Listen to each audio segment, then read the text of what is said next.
Ju përshëndes dhe mirë se erdhët në këtë flesh informativ në Adi CNN, do t'jemi bashku jam Loneta Prokni.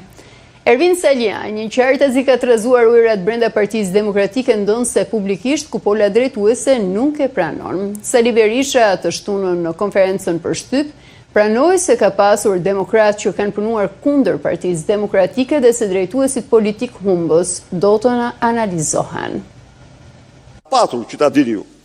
Lëvizja Ervin Salianit ndonë se nuk pranohet nga kupola drejtuese e PD-s, duket se ka vënë në lëvizje Sali Berishën që të kthej syt nga tradhtarët në zgjedhje brenda llojit. E thënë ndryshe, demokratat që punuan për PS në zgjedhjet e fundit, praktikisht kundër forcës së tyre politike, do t'i dalë emri në analizën e kryer nga PD, ndonse kanë kaluar 7 muaj nga zgjedhjet e fundit. Ka patur denoncime për X apo Y që po punon kundra nesh. Por në fushata është fushat.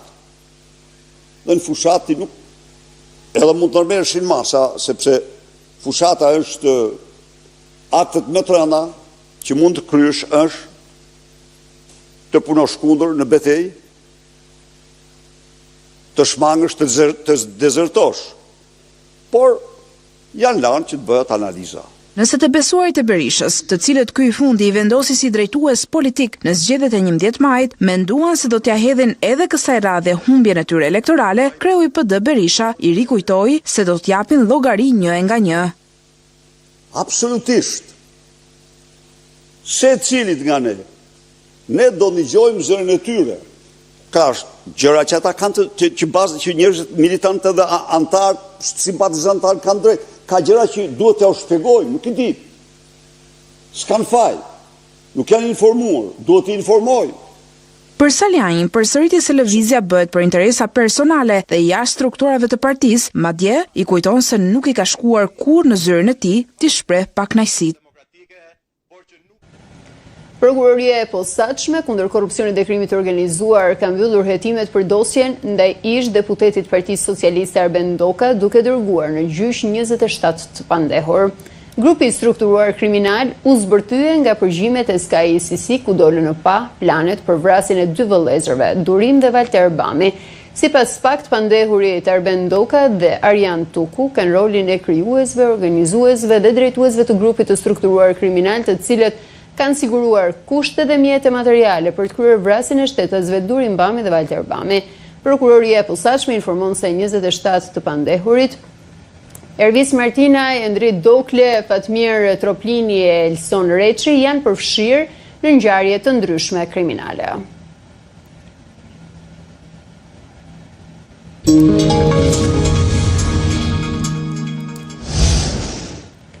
Transformimi digital nuk është më një opsion, por është themeli mbi të cilin do të ngrihen ekonomitë e së ardhmes, deklaroi guvernatori Gen Seiko në një konferencë të organizuar nga Fakulteti i Ekonomisë, teksa kërkoi investime në infrastrukturë digjitale, në arsim, kërkim dhe në inovacion.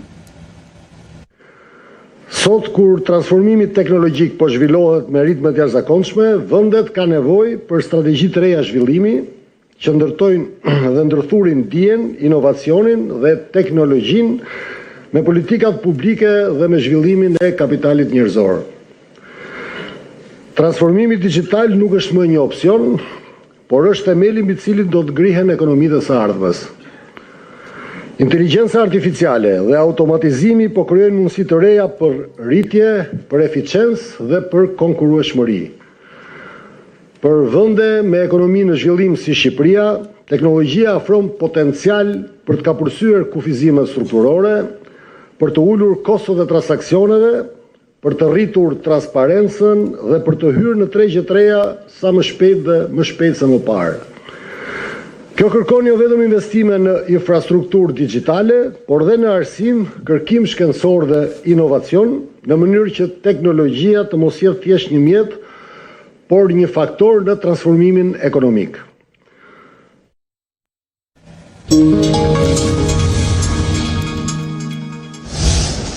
Shkrime nga studiuesi Nikola Skaldaferi përmbledhur në një libër në gjuhën shqipe nga një tjetër studiuese, Mikaela Minga, është botimi më i ri për tingujt që na vijnë nga arbëreshët. Studiuesi Nicolas Caldaferi ka rrugtuar jo vetëm në horat e arbëreshve në Itali, por edhe në ato komuna që po braktisen dita ditës, në ato komuna ku gjua e Skënderbeut nuk është ajo e përditshmërisë. Aty ku kanë mbetur 200 arbëresh që jetojnë mes dy identiteteve, të punëve dhe të ritmit të jetës në italisht dhe festave, traditave e riteve në Shqip. Arbëresh, unë flas arbëreshën, po prish arbëreshën në Shqipen.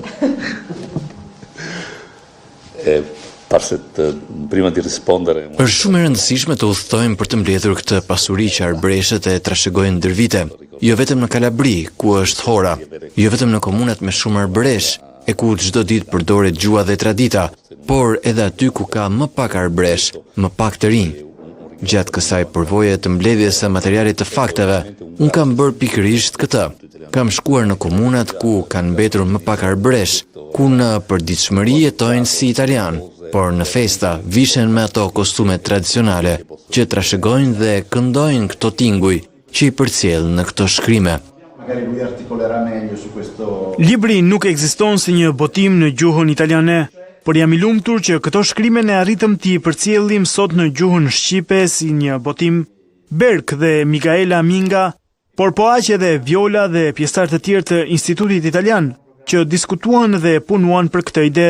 Kjo ide është e realizuar sot si një etnografi për tinguj që vijnë nga një kulturë që në të vërtet po mbahet me shpirt në këto anë, dhe nuk është e thjesht ndonjëherë të ruash të tilla pasuri. Vepra vjen e përkthyer nga Micaela Minga, një tjetër studiuese që njeh së afërmi punën e Skaldaferit dhe që udhëhoqi këtë bisedë për lexuesin shqiptar, për ata që duan të ngërthehen në historitë e këngëve epike që janë transmetuar gojë më goje, brez më brez, për thuajse 600 vjet. Ideja për ta përkthyer këtë libër ka filluar diku nga viti 2012, më duhet të them.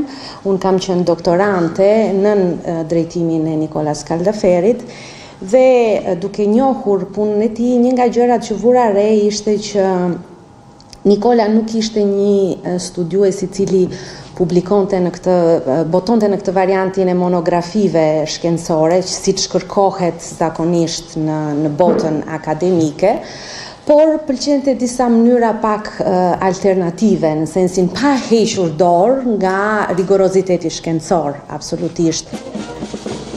Dokumentari 4 breza, pjesë e një projekti më të gjerë për jetën dhe traditat e 4 brezave të grave arbëreshe, i cili është faqur premier botërore për publikun shqiptar, ishte një shoqërues i mbrëmjes, që na tregon se vëmendja ndaj atyre që e mbajnë këtë kulturë përtej kufive zyrtar duhet jetë edhe më e madhe. Me rastin e 100 vjetorit të lindjes u promovua libri Qamil Poda, guerilasi që u bë komandant i flotës luftarake detare. Doktor Aslan Zemani ka sjell përmes një votimi monografik portretin e një detari që ja kushtoi jetën idealeve të lirisë, pavarësisë dhe përparimit të vendit. Në faqet e këtij libri të ri përfshihen kujtime, dëshmi dhe dokumente që zbardhin rrugëtimin e një guerilasi që u bë komandant i flotës ushtarake detare. Kjo është monografia më e re ku titulli i botimit përcjell kontributin e shkruar me gërma të mëdha Qamil Poda. Në shenjë mirënjohjeje, thekson autori Dr. Aslan Zemani, i cili e sjell këtë libër në 100 vjetorin e Podës, edhe si një ftesë që brezat e rinj të njohin e vlerësojnë sakrificat e atyre që çliruan vendin. Rinia dhe pjesëmarrja në luftën antifashiste, shërbimi përkushtuar në forcat e armatosura dhe më pas në organizatën e veteranëve të luftës nacional çlirimtare, janë rrëfyer në faqet e këtij botimi monografik, si një përkujtim dhe nderim të komandantit Qamil Poda, që ende mund t'i rrëfej brezave se atë dhe dashuria ndërtohet e tregohet çdo ditë, edhe me vepra të vogla, edhe me vepra të mëdha.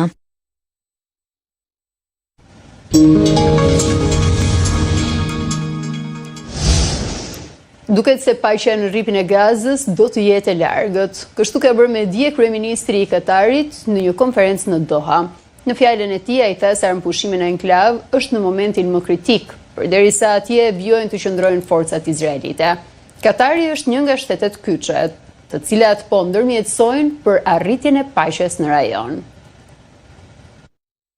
Negociatat për konsolidimin e pushimit të mbështetur nga SBA-t në luftën në Gaza janë në moment kritik. Kështu ka bërë me dije kryeministri i Katarit Sheikh Mohammed Al Thani. Ndërmjetësit po punojnë për të shtypur para fazën tjetër të arpushimit, tha ai, gjatë një konference në forumin e Dohas në Katar. Dhuna është qetësuar, por nuk është ndalur që kur arpushimi në Gaza hyn në fuqi më 10 tetor, ndërsa të paktën 7 persona raportuan të vrarë ditën e shtunë. Jemi në një moment kritik. Nuk ka ende një moment, por ajo që sapo kemi bërë është një pauzë, tha Al Thani. Nuk mund ta konsiderojmë ende një arpushim. Një arpushim nuk mund të përfundojë nëse nuk ka një tërheqje të plotë të forcave izraelite, derisa të ketë stabilitet përsëri në Gaza. Njerëzit mund të hyjnë dhe dalin, gjë që nuk është rasti sot, tha ai. Negociatat mbi fazat e ardhshme të planit të presidentit SBA-s Donald Trump për të dhënë fund luftës 2 vjeçare në enklavën palestineze kanë vijuar. Të njëjtën, një delegacion izraelit zhvilloi bisedime në Kairo me ndërmjetësuesit mbi kthimin në pengut të fundit të mbajtur në Gaza, gjë që do të përfundonte një pjesë fillestare të planit të Trump. Që nga fillimi i arpushimit, Hamasi ka kthyer 20 pengje të gjalla dhe 27 trupa në këmbim të rreth 2000 paraburgosurve dhe të burgosurve të dënuar palestinez. Izraeli ka bërë me dije se do të hapë së shpejti kalimin e Rafaut për daljen përmes Egjiptit dhe se do të lejonte hyrjen përmes Rafaut në Gaza sapo të kthejë pengu i fundit i vdekur. Amerika dhe Ukraina bëjnë përparim në bisedimet e paqes në takimet e zhvilluara në Florida, ndërsa palët theksojnë se qëndrimet e Rusisë mbeten një problem. Moska zyrtare mbetet një pengesë për paqen. Negociatorët e lartë ukrainas dhe amerikani kanë bërë thirrje së bashku Rusisë të tregojë një angazhim serioz për paqen afatgjat, pasi bisedimet në Kremlin në fillim të kësaj jave dështuan të sjellin një përparim. I dërguari special i SBA-s Steve Witkoff dhe Rustem Umerov, sekretari i Këshillit të Sigurisë Kombëtare të Ukrainës, kanë zhvilluar 2 ditë bisedime në Florida, të cilat në një deklaratë përshkruhen si diskutime konstruktive. Perspektiva e përfundimit të luftës në Ukrainë varet nga gatishmëria e Rusisë për të ndërmarrë hapa drejt uljes së tensioneve dhe ndërprerjes së vrasjeve, thuhej në një deklaratë.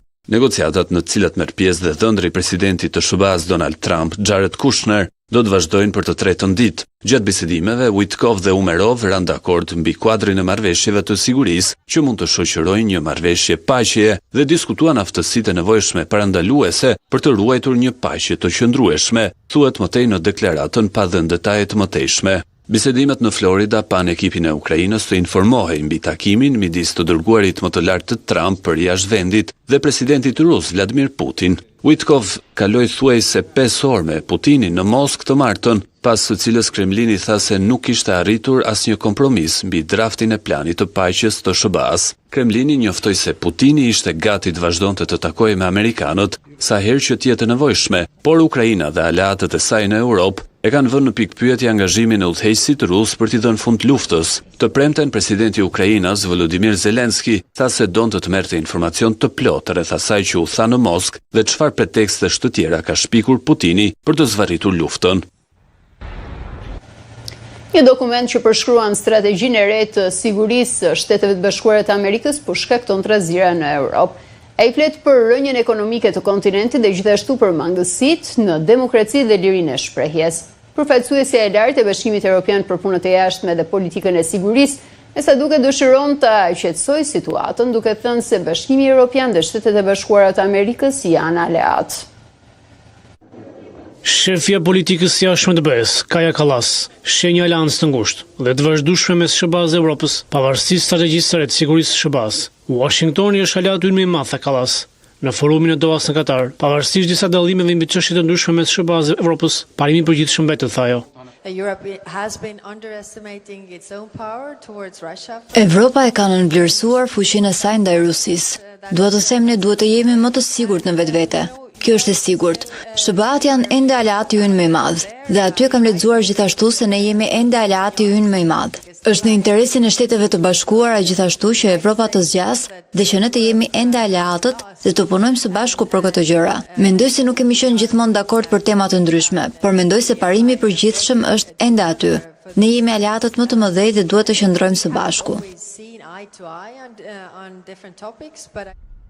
Në strategjinë e saj të re të sigurisë, SBA ankohet, ndër të tjera, për humbin e demokracisë dhe lirisë së shprehjes në Evropë dhe bën thirrje për një ndryshim kursi. Evropa përballet me probleme të mëdha, thuhet në dokumentin e publikuar nga Shtëpia e Bardhë të njëjtën. Raporti gjithashtu vajton për një rënje të ekonomisë evropiane, ku Shtëpia e Bardhë paralajmëron për një azgjësim civilizues të Evropës. Nëse trendat aktuale vazhdojnë, kontinenti evropian do të jetë i panjohur brenda 20 vitesh ose më pak, thekson dokumenti. Komisioni Evropian, në drejtimin e Ursula von der Leyen, i ka hedhur poshtë me vendosmëri akuzat kundër Bashkimit Evropian të përfshirë në dokument. Ministri i Jashtëm i Gjermanisë, Johann Wadephul, komentoi mbi vërejtjet kritike në lidhje me linjën e shprehjes, duke thënë se nuk beson se dikush do të na jap këshilla për këtë. Ndërkohë sulmet kundër Evropës nga SBA vazhduan pa u paksuar pas vendimit BE-s për të vendosur një gjop për disa miliona dollarësh në platformës online X të Elon Musk për mungesë transparence. Zëvendës sekretari i shtetit të SBA-s, Christopher Landau, shprehu përsëri kritikat.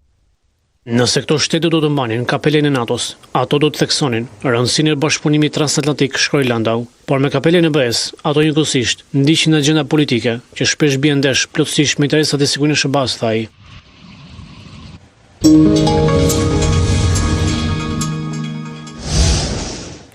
Në Vlorë, ekipi i vajzave në basketbol kanë poshtur rivalët e Partizanit. Vlonjatët fituan me 20 pikë avantazh, teksa salla u mbush me 10 tifoz.